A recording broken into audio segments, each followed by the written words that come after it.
All right, welcome back to Life It with DVD. Thanks for being here.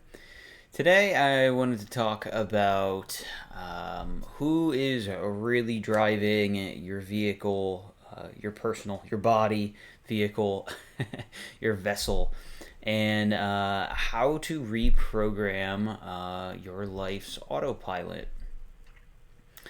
So, you might go around every single day, right? You drive to work, you barely remember the trip. Did you drive through any stoplights? I've had that thought before, where you're just cruising down some road and you have no idea how many traffic lights you might have gone through. Did you scroll on your phone without deciding that you were going to do it? Did you ever grab a snack without actually feeling hungry? You're experiencing your autopilot, right? Your habits, your unconscious behaviors that you do. And new research shows that a staggering 90% of our daily interactions are unconscious, automatic routines. So you're not in the driver's seat as much as you think, but what if you could reprogram your internal GPS? So, today I'm just going to be looking at, cracking the code of this habit formation, and we'll look at how our environment silently controls us, and how we can flip that script and make our autopilot the greatest ally in building a better, more empowered, self-differentiated life. So this 90% secret, right? This is your subconscious mind. This is your habit loop, right? If you break down the neurological loop that drives your automatic behaviors, right? There's often the biggest thing is cues, right? Environmental cues, emotional triggers. If you're feeling bored or seeing your phone, if you walk into the kitchen, right? If you walk into the kitchen, if you walk by the pantry, you might just open it and say, "Oh, what's in here? Oh, a snack." You take it, right? If you feel bored or whatever, right? You might look to your phone. If you see your phone, you might look to your phone. So there's all sorts of environmental cues that we experience every single day that we don't realize consciously what they are doing to us. So, the automatic behavior itself, opening Instagram, Facebook, grabbing a cookie or whatever, that's the routine. And then the reward is that feeling of satisfaction that the brain gets, cementing that loop, a hit of dopamine, as people like to call it, even though that's, not necessarily always true. But it's a rush of novelty, or there's some reason that our behavior goes back to doing this thing. There's some sort of reward. So, this is a good thing because it makes our brain and body an efficiency machine.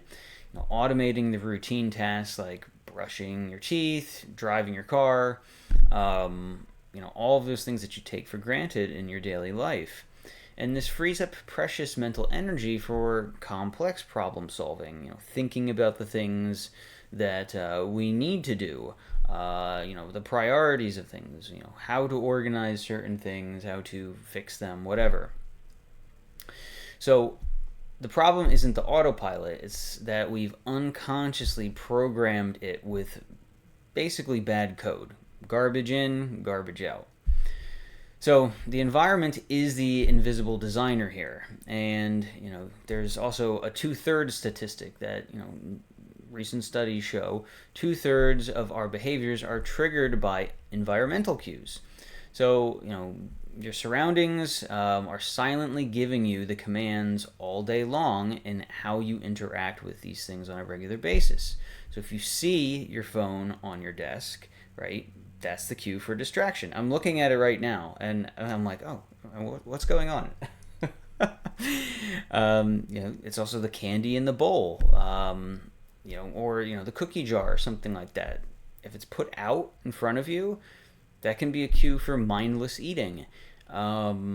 So it's better off if you put, if you hijack this part of your mind and you put something cleaner that you would like to eat that's tasty but also way more nutritious than cookies or candy. You could also look at this as the couch and the remote, which is a cue for hours of passive consumption. If you sit down on the couch and the remote is right there, and so is the TV, how much time disappears while you could be getting something else done? So you are the product of your environment, more than your attention, your intentions, or well wishes for what you hoped to do or were going to do. The willpower is a limited resource, and a well-designed environment can help you run on autopilot more efficiently. So how do you become that programmer? Making that autopilot work for you a bit better. Well, the goal is to use the same mechanics and create bad habits that or to replace the bad habits and reinstall new good ones, right? And for example, like I had just said, with putting a cleaner snack on the countertop instead of candy or cookies, right? Don't make the cookies at all, or move the cookies somewhere else where you're not going to see them as readily. Put something. If you take supplements, or you want to eat healthier in general. What I do every morning, and this is a staple of my routine, is I make a smoothie. It's usually quite complex. It has a lot of different ingredients in it, powders, supplements. But I know through trial and error that it's giving me a lot of the things that my body needs and my body craves. And I put them out on the counter. I put the cup and the magic bullet lid right out on the counter. And all the ingredients are there. So when I come down in the morning, I have my coffee that's right next to the Keurig. And then I just get to work on the smoothie and put it in the fridge for later when I'm ready to break fast. So, environmental cues and putting things in front of you that you want yourself to be doing, and taking away the things that you don't want to be doing. If you want focused work, if you want to be, going in deep and really problem solving or journaling, move the phone somewhere else. Move it into the other room. Put the charger in the other room. Now, I know that can be easier said than done sometimes because there's things that we need to do on our phone. But if we want that deep work, right, maybe consider moving it somewhere else so that you're not so tempted by it. Because it's amazing how quickly that if you see something pop up, you'll go to one thing, then you'll go to another, then you're on social media because you had a thought of something, and then you're just scrolling and scrolling and scrolling. So we need to take that out of our environment. So another way we can do this, be that programmer, is habit stacking. So this is the ultimate hack, right? What it is what is anchoring new desired habits to the existing automatic ones that we already do. So if we're already doing something like working out in the morning or whatever, but we want to add something else to that, such as let's say after our workout, right? We want to take a certain supplement or smoothie or whatever, right? Put that somewhere where you're about to go next, whether it's leaving the gym, whether it's in one of those like pill things, in your backpack or whatever, or something next to the shower if that's where you go next. But put something in your environment where you can't miss it.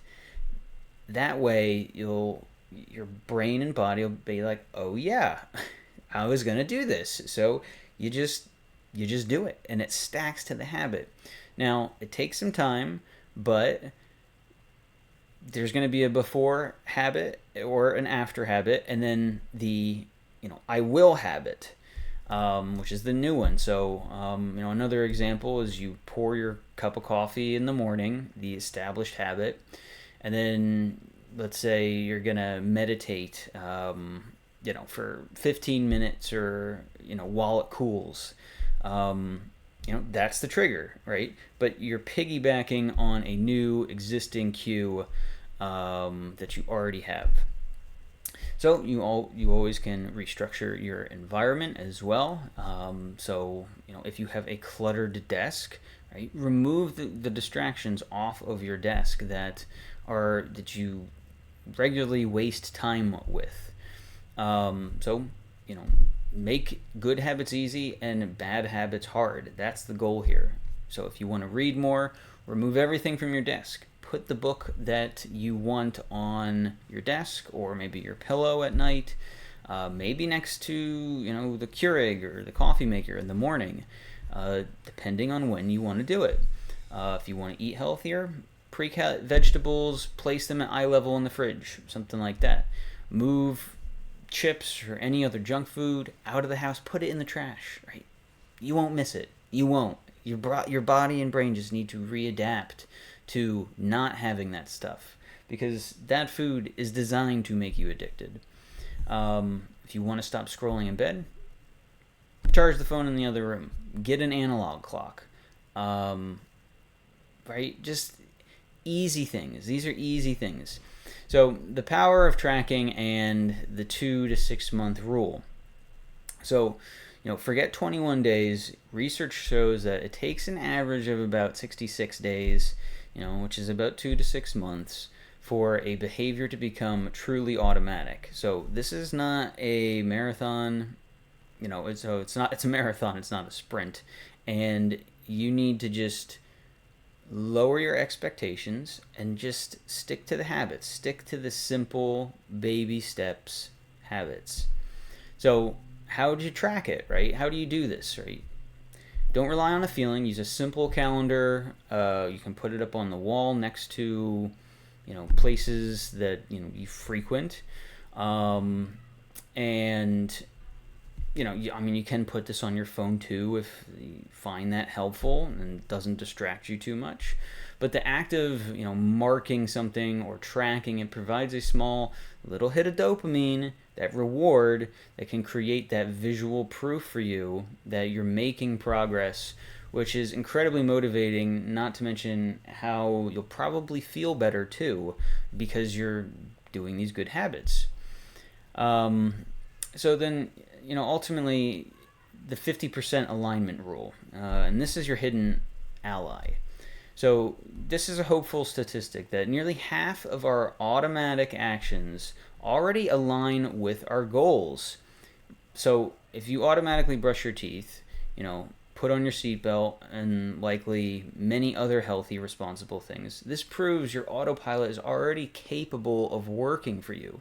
And framing it like this is a big realization because it makes you realize that you're already doing a lot of things that are intentionally helping yourself and you don't really realize it. So why not take out the bad things that aren't helping you, that consciously are not? So this is not starting from scratch. This is just like doing a software update. You're identifying the 50% of programs that aren't working, and you're rewriting their code, and stacking one habit and one environmental cue or tweak at a time. So ultimately, this is going from passenger, right, with your brain to the pilot. You will always have an autopilot. The question is, are you the master or are you the victim here? Our world, as I talk about all the time on this channel, is constantly trying to hijack our attention. It's trying to move us into an emotional state and get us addicted to emotions and dopamine that ultimately do not serve us to slow down and really think critically about the things that we're doing. So by understanding the cues in your environment and deliberately designing your habits, you stop being a passive participant in your own life and you can take back the controls. And this might seem hard at first because there might be so many different things that you want to overhaul for yourself. But like I said before, this is the marathon, right? Just stick with a few things, and you don't need to try to overwhelm yourself, right? If you are feeling overwhelmed, where you feel like your routine is getting a little bit rigid and there's too many things you're trying to co-pilot, well, then just slow down a little bit. But ultimately, these habits will stack, and then you will start to put them on autopilot as well, and they're just going to be better ones for you.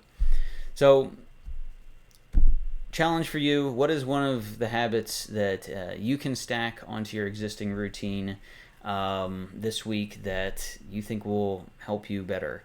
If this helped to reframe your perspective, or just to consider how you create your habits, and where are you going onto autopilot where you wish you weren't, it'd be interesting to hear. So, like or subscribe if this resonated with you. And until next time, thanks for being here, and I'll talk to you later. Bye.